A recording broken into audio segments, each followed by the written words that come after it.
Hi, everybody. Tony Marcolini. Welcome to the podcast. It may interest you to know.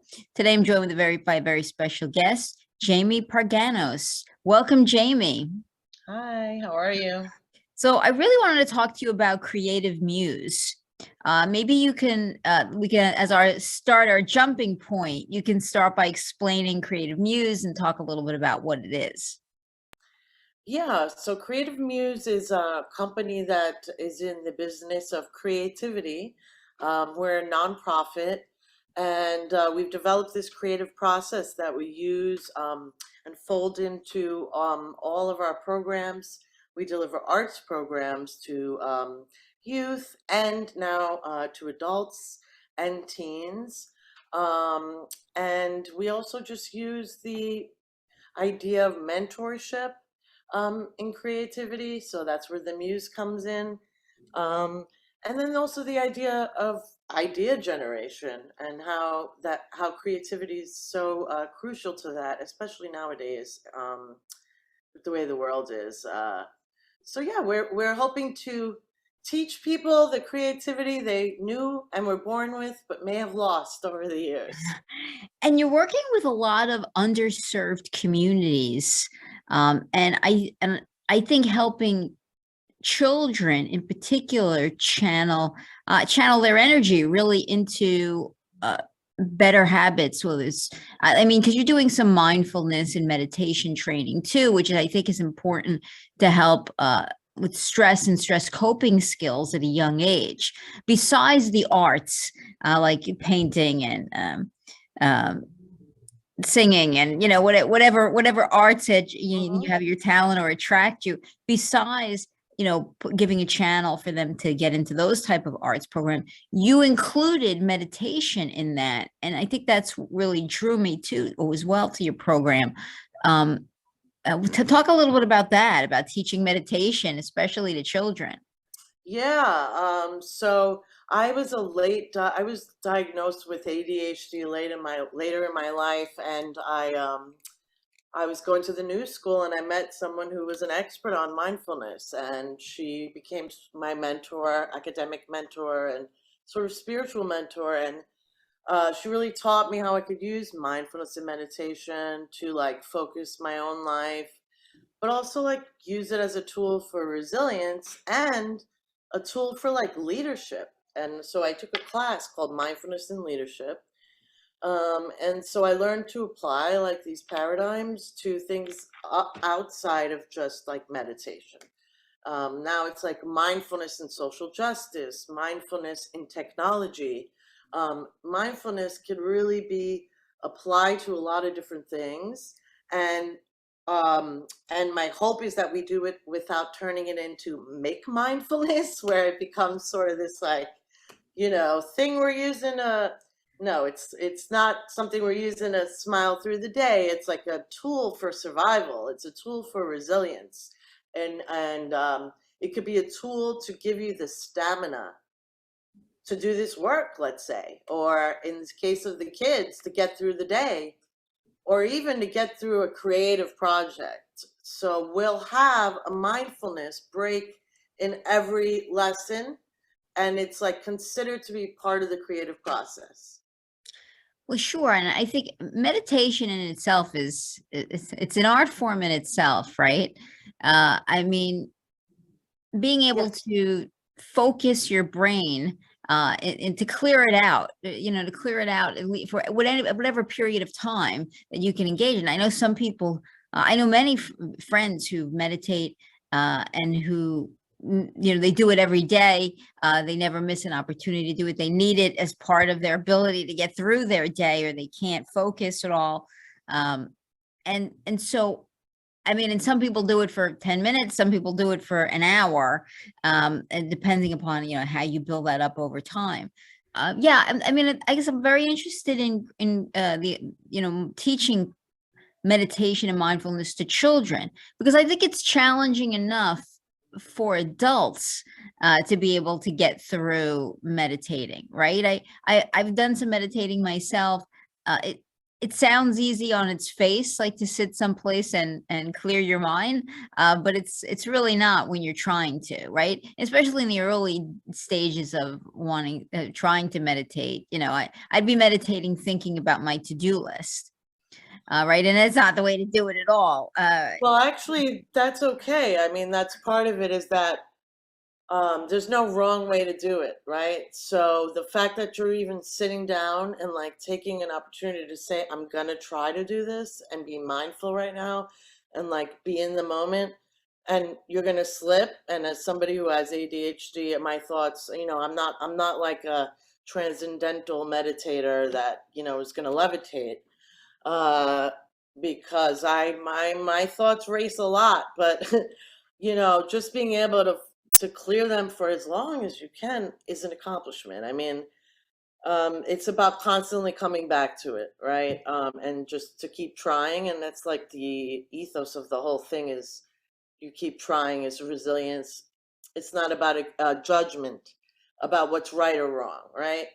And how do we get the kids to do it? Well, it's like with the little ones, it's interesting because like I had mentioned, we believe that like a meditative break is actually something that's part of the creative process, right?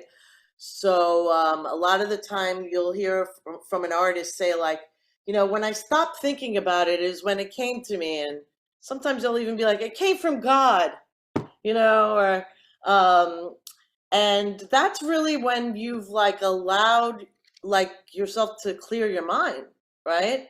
And so in anything we do, whether it's our work or as artists, there's this notion that like once in a while when you take a break in the creative process, and it's like life, it's like how we live our lives is the same way that I apply the creative process to like my life, right? And so you want to take breaks in your life. You want to make sure that you're recharging your batteries, because then when you finish the second half of the race, you're much better off. So, And how has that worked with the kids? I know I'm focusing a yeah. lot on kids, and you've gotten a grant and you're moving into adults as well. I guess I'm focusing on the kids because I'm a little fascinated, right, by bringing those tools to children, and bringing creativity to children at young ages, I think is wonderful, and I applaud your program. Uh, but I guess I'm wondering, like, focusing on music and dance and all those things, and then weaving this meditation in it, you're seeing it firsthand. How helpful is it for the kids, and how easy is it for the kids to pick up? Yeah, so I have to say that it's like a magic show. Um, I wish I could like make up a story that it took a long time. It was like the first day, because I'm actually teaching a class myself. So I've not only seen other teachers do it, I've done it myself because I really wanted to get it back in a classroom this year and really like, put my practice, like implement it and make sure it's working, Yeah. And they just, I don't know, it's almost like they're like relieved, and now it's something they look forward to every day, and the first time we ever did it, I remember the teachers who knew these students were just amazed, Do at the teachers how see a difference? calm. I'm sorry to interrupt. I just wondering, it just struck me. Are the teachers seeing a difference in their academic performance after your program comes in? I think we're not measuring that, and we're running like a community programs. We're more looking like, is the child like more like a whole child picture? So like, does this child seem happier? Are they smiling? Are they like, and we have certain things like social emotional things that we consider. Um, but yeah, do they feel inspired? You know, so these ideas of like measuring things and something like that, grantors like to see sometimes, right? Numbers about this. This is, we're trying to get those too, but really what I'm seeing is like a kid came in and brought like tools painting tools on his own because he got so inspired and now he thinks he's an artist.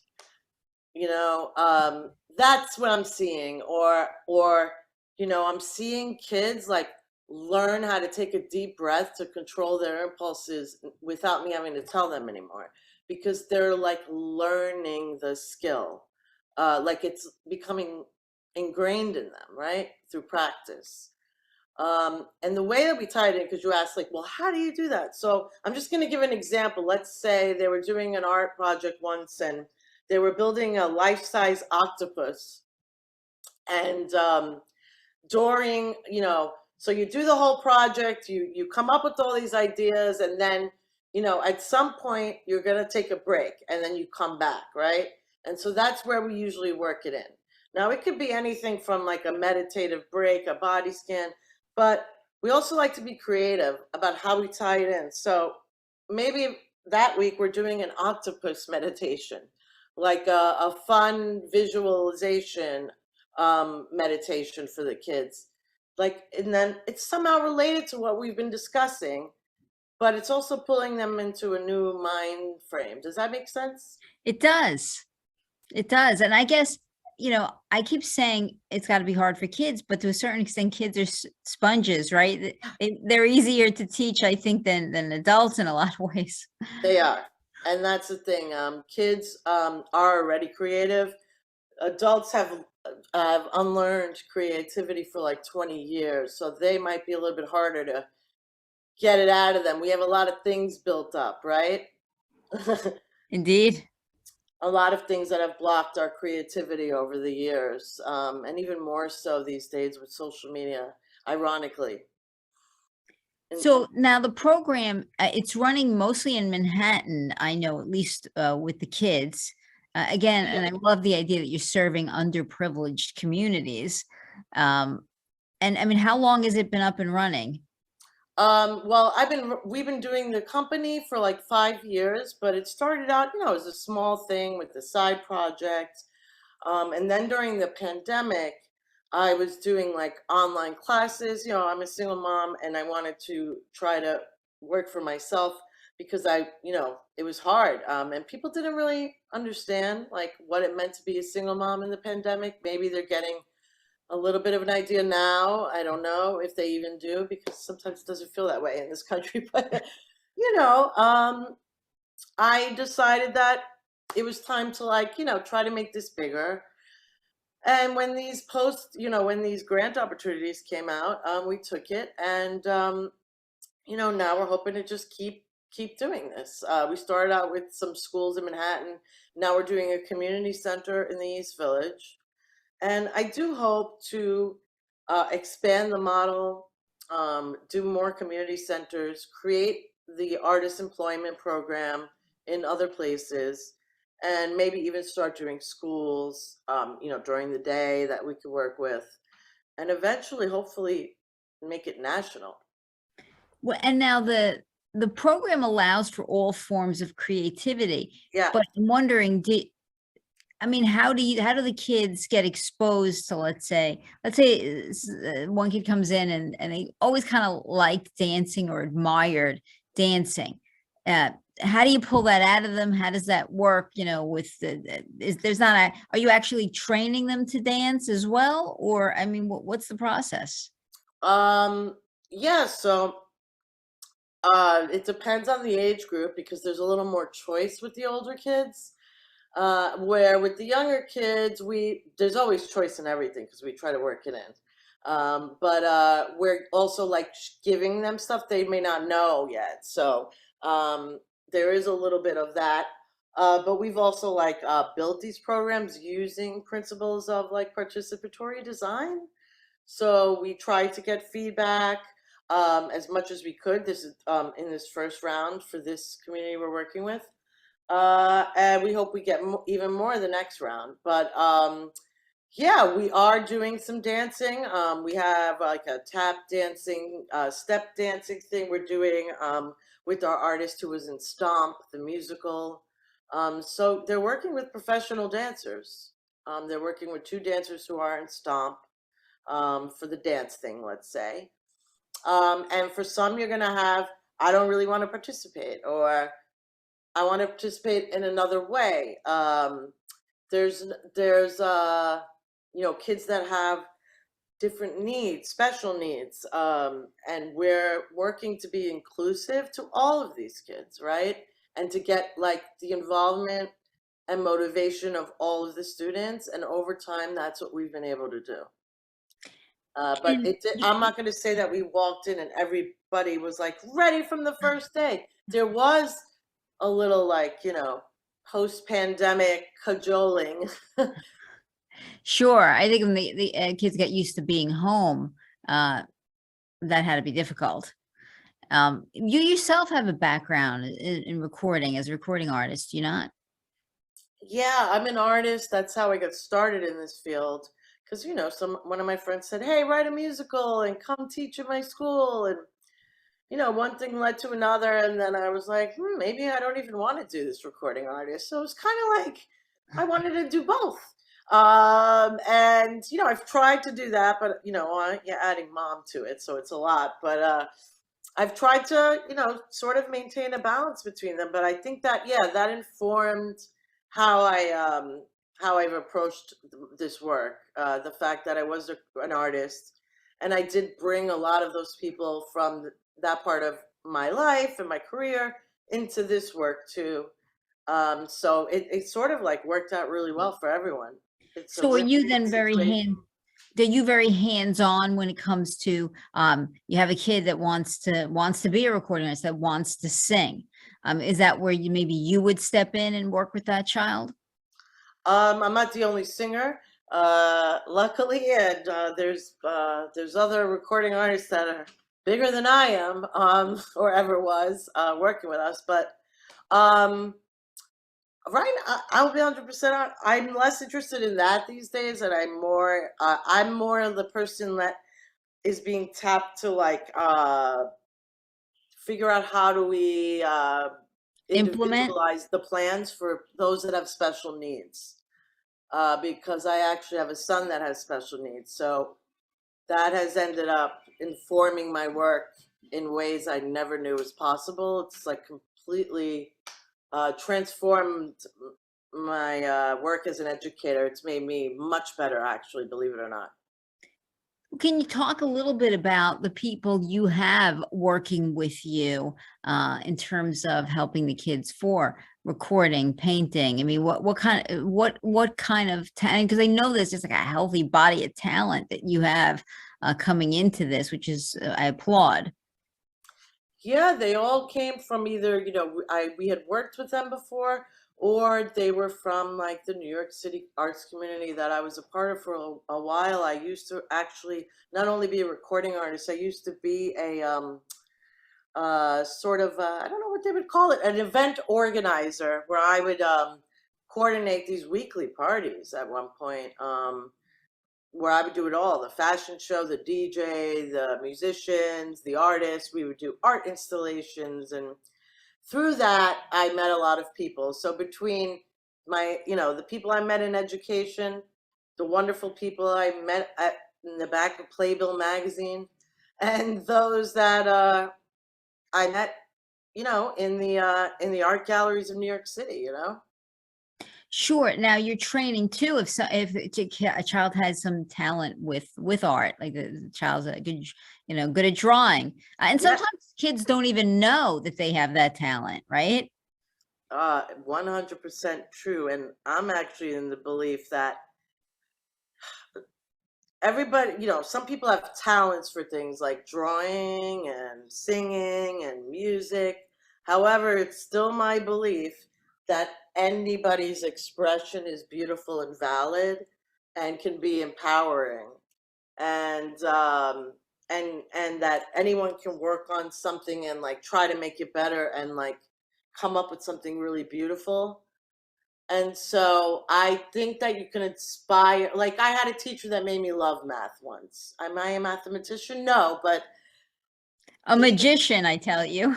he put something in me now that like it was enough to just be like, yeah. So even if we're not turning somebody into an artist, just the creativity alone, they could become a banker.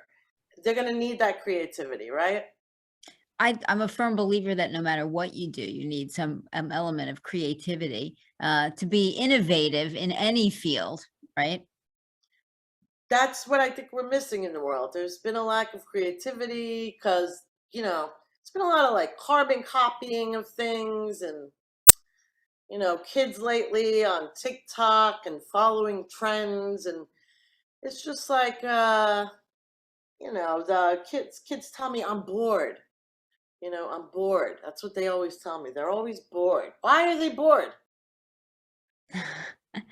You know, Matthew Dix, the author, was on the podcast, and he said to me once that we encourage children to be creative and to think outside the box when they're young, but yet the people who are the most creative and most outside the box as adults are almost punished because then all we want are followers.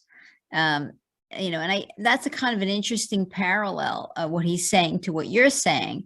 You're saying we're trying to teach this, think outside the box, be creative, use these tools in your lifetime to people who you want to be able to carry that into adulthood and not lose it. Yeah, and I think it's because I don't know if we really do encourage enough creativity and out of the box thinking with kids. I mean, some of us do, right? Right. But is it happening like all over the country? Is it happening in all of the schools? Is it, and No, how I'd are we argue, I'd teaching argue it's not. creativity? Yeah, and how are we teaching it? Like, what is creativity? And is creativity getting it right? For some people, it is, right? And so we have a very like mistakes are good attitude about things, like just that whole thing about it's not about right or wrong. It's not about good or bad. There's no judgment about your art. I love that. Yeah. And And it doesn't mean we're giving kids like participation trophies, right? We're still teaching them like keep reworking that idea until you feel like it's done. We're still teaching them like that, but in a different way. Does that make sense? it does. And you're bringing this, you recently got a grant, you're also working with adults now as well. And I think that's pretty fascinating. Have you found a big transition or a big difference in implementing the program with children to implementing it with adults? Yeah, we've done like mostly one-off stuff, so we haven't been able to start. We're probably gonna do that in January, where we start like the steady classes that we're doing. But my experience also just doing that and also working with this stuff with adults consistently within our own group. Um, I would I would say that a lot of people might have built up a lifelong resistance to the idea of of this kind of practice, right? Sure. I mean, most people, even if you mention, you know, like the concept of mediation, most people, I think, or creativity, most people think of that as like, oh, well, that's not real, right? I want to be involved in something um, that's scientifically based, or they This don't. is scientifically based, though. That's what's great about it, right? Oh, well, talk to me about that. Yeah. So they've done studies that the brain like reaches, certain parts of the brain that we don't normally use get used when we're meditating. They've measured brain waves. They've done scientific studies on the actual, uh, you know, physiological effects of it and how it benefits and taps into brain power. So we know something's going on that's definitely putting people like in a calmer and maybe more elevated state, or at least allowing them to use other parts of their brain, right? So, um, Well, that's interesting. I mean, yeah, you know what? I'm a big person into studies, right? Usually yeah. studies to do with nutrition really is typically my focus. Uh, but now you sent me on a new task, right? To look up the studies, connected to meditation. because I do believe that the more you can incorporate meditation into your life, the calmer you'll be, the better you will be at addressing issues on the spot, and thinking outside the box. So I am I am, you not just you won me over. I came into this interview feeling that way already. Yeah. But to find out that there's some scientific, or there's some studies talking about the brain and what you're triggering when you get into meditation, I think is really interesting. Yeah, yeah, it is. And we know that the brain is like they say, the brain has plasticity, so it can rewire and make new connections. And so they say, it appears that after you do meditative practice for a while, um, your brain can do that. So your default mode may be, let's say you're a victim of trauma, you'll often go into like fight or flight mode. And if you're doing meditative practice like regularly, you may take pause now on reacting physically. Like your brain's plasticity actually changes through practice. The mind's like a muscle that you train, like in a gym, you know? And I wish I had more time to focus on my actual body because I spent a lot of time on my brain. So I think my next thing is to be more mindful about going to the gym more. No, well, I think this is an important tool that you're teaching, especially kids today are under a lot of stress. Right? Yes, I mean, the world is different than the world that, I grew up in. I just think there's stressors, everywhere, for everywhere, children. chronic. Yeah, and probably you're right. I think you tapped into it early on today, that social media doesn't help, right? It can be a new form of bullying, and also just put a lot of stress on, I think, children in terms of, popularity, and what the expectations are for them. Yep. And I think teaching them skills to work through what they're going through, or stress, to work through. See, I think those are skills that they'll take with them forever. And laying that foundation when they're young, and having this kind of program is pretty brilliant. Thank you, thank you. I really hope to do it as much as possible, just because it really is working and it's a beautiful thing.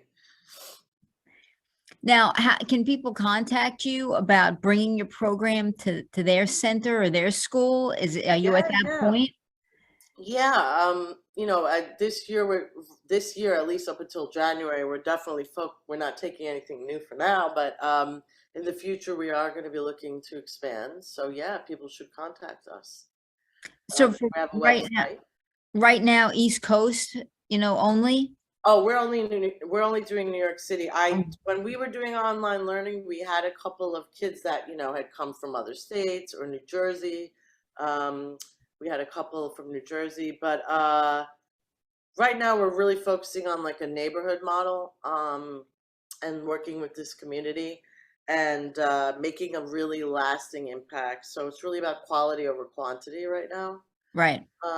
And we'll get to more places, probably As within the next 2 years. as you continue building. Yeah. What's your favorite? And before I let you go, I do want to find out tell people how they can Oh contact you. yeah, no problem. But what's your favorite part of what you do? Oh, jeez, the kids. I mean, I don't know. There's so much. The kids smiling. It's just like a present, a gift. I can't. Giggling children, especially right now. It's just.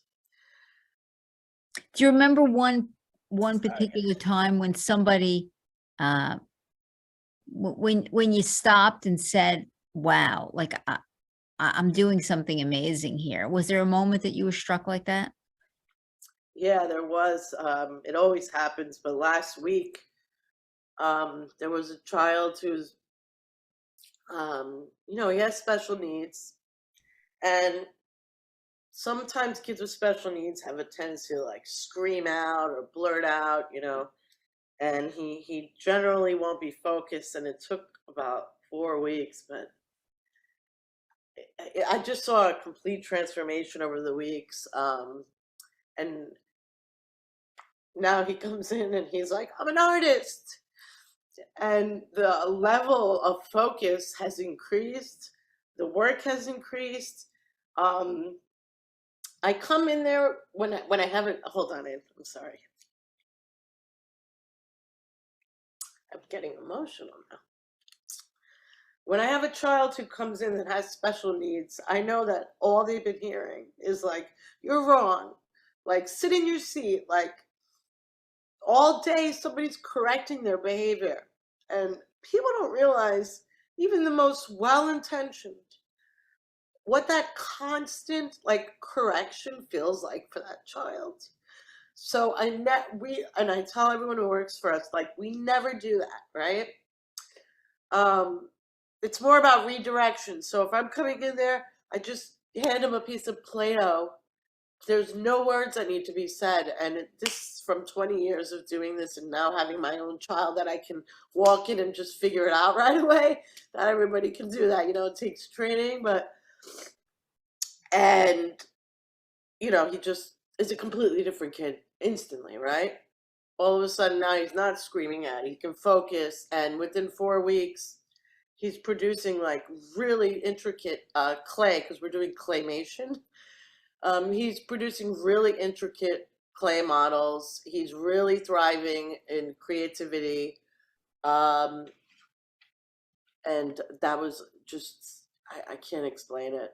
That was your moment. You realized That's we're doing one of something them. I mean, amazing. there's a million of them, to be honest. I've been having them for 20 years, and they're getting more and more profound as I go along. You're doing amazing work, truly, Thanks. Jamie. Thank you. How can people reach out to you? Yeah, they could go to our website, creativemuse.org. Yeah, I'll put the link in the interview. Yeah. I mean, I really want to thank you for being here and sharing some of this. I'm with you, and then I think creativity is so important. I focused the whole podcast on trying to talk about creativity in all its forms. Yeah. Right? Whether you're a singer or an actor, an actress, a writer, in any form. I've had athletes on because there's a certain element of creativity, and I think in doing anything well. And I think we talked at the beginning a little bit more about innovativeness. Yeah. And I do think you're right. Almost anything you do to be the best at it, to take it to a new level, to maybe put something out there that's never been done before. Even if you're in computers, right? I mean, it's all about being innovative. It's all about learning the skills and the tools that you need to successfully create. That's why I think starting, like you are from a young age with these kids is so important. It's such an important program. So I'm going to encourage everybody to check it out. She's doing really important work. Thank you so much. So are you for giving us all a voice. Thank you. Thank you. Thank you so much for joining me. And I hope you'll come back and keep updating us as the program advances. Yes, please invite me. Thank you. Thank you, Jamie. I won't cry every time. Just you know what? I thought that was nice. I thought it was nice. Seldom do you get to see real emotion these days. And I think no shortage of that here. Right. Thank you. Thank you for sharing. And I'm going to say goodbye from the podcast. And so see you next time. All right. Thank you so much. Bye. Bye.